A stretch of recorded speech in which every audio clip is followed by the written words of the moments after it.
नमस्कार साथियों, हम क्वेश्चन सोल्व करेंगे चक्रवृद्धि ब्याज और साधारण ब्याज के बाय इफेक्टिव रेट से। इफेक्टिव रेट क्या होता है?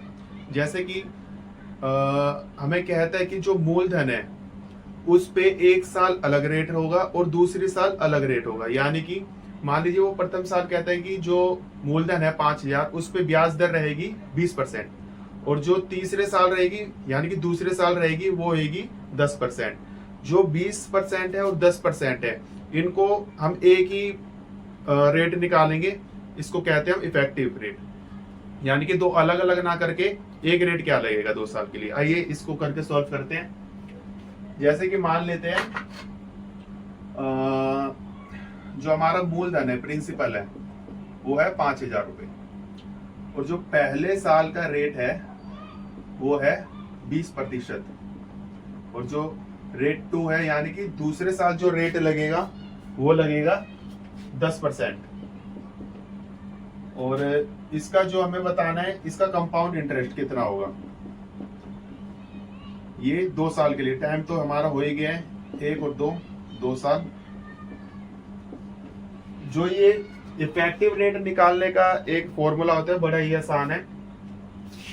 ए प्लस में बी प्लस में ए इंटू बी बाय 100। जो ए रहेगा हमारा, ए रहेगा पहला साल, बी रहेगा दूसरा साल।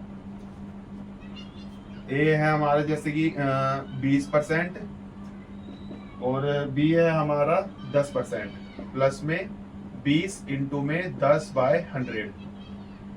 दो जीरो से 2 जीरो बचा 2, तो हमारा ये बचा क्या साथियों 20 प्लस में 10 प्लस में 2।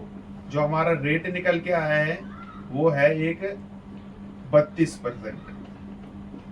मतलब कि ये जो 10-20% 10% दो अलग अलग रेट दे रहा है, हम इसको 32% करके भी निकालेंगे, जो हमारा कंपाउंड इंटरेस्ट आएगा वो सेम ही आएगा, अलग नहीं आएगा। ठीक है, इसको ही कहते हैं हम इफेक्टिव रेट। इससे हम एक ये सॉल्व करके देखते हैं। जैसे कि ये बोला था P है हमारा 5,000, हमारा जो इफेक्टिव रेट निकला है वो है 32%। यानी कि अब हमें सिर्फ 5,000 का 32% ही निकालना है और हमारा कंपाउंड इंटरेस्ट निकल के आ जाएगा।